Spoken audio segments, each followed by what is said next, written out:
Hey guys! Welcome to Lady Shuna. I am a new Tensura channel. In this video, we will continue the interlude of Volume 19 of Tensura Light Novel.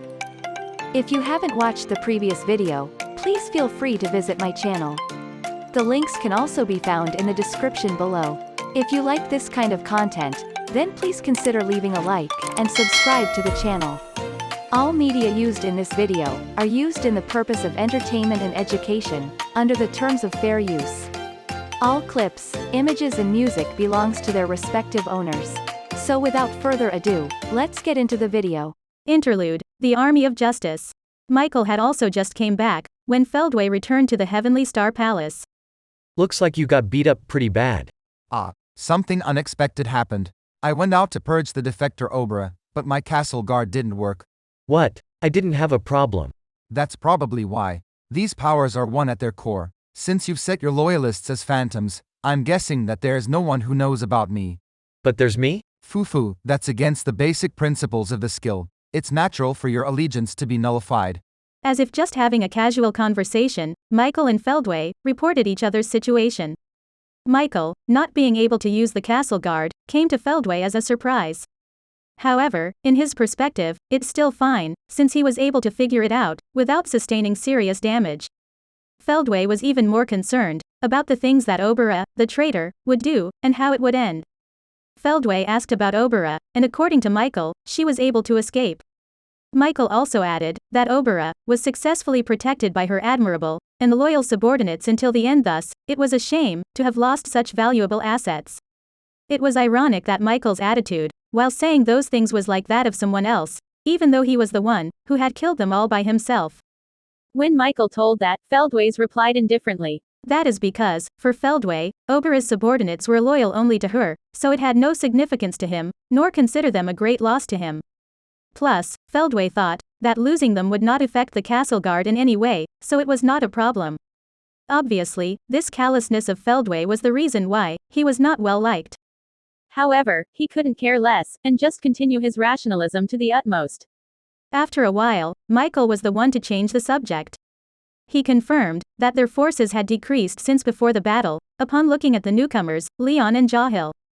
I think we need a chain of command for our forces. Feldway, since you are the supreme commander, I think we should consider who should be placed under you. What do you think? Feldway just nodded with a Right. Now that we've talked to the last person we were negotiating with, we should decide on what to do before we start the full-scale invasion. So then, excluding Zelenus's forces, the main members of the Celestial Realm gathered in the audience hall.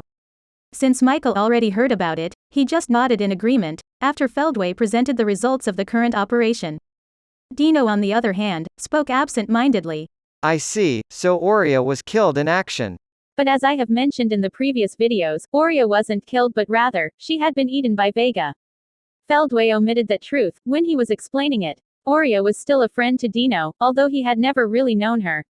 So he closed his eyes and prayed for Aurea's soul, thinking that he should be allowed to mourn for her. Aside from Pico, Gracia, and Mai, who followed what Dino did, the rest of them kept blank faces. And the meeting began without further discussion. Michael silently watched the proceedings, while Feldway took the role of moderator. In the meeting, they discussed about the appointment of positions, and the clarification of hierarchy, so as not to interfere with the full-scale invasion. Except Vega, everyone else doesn't have an ambitious look in their eyes, especially Dino, who seemed blatantly unmotivated, so he shrunk back to avoid being forced to take any responsibility. Feldway's announcement began. Michael was the supreme leader. On the other hand, he's the commander-in-chief, and at the same time, the chief executive officer, while Velzard was the advisor. The reason for appointing Velzard as an advisor was to allow her to freely roam, since she alone would be a fetter to block Guy's movements. Only 9 were strong enough to be commanders from the remaining people. The most notable was Zelario.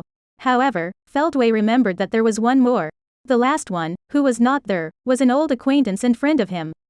Including him, there were 10 of them. For Feldway, in a battlefield where individual strength was important, strength was all that mattered, unlike to the normal mindset of having a commander who need to have a tactical mindset. However, he also knew that as long as the hierarchy was set, the rest could be left to the decision of the commander.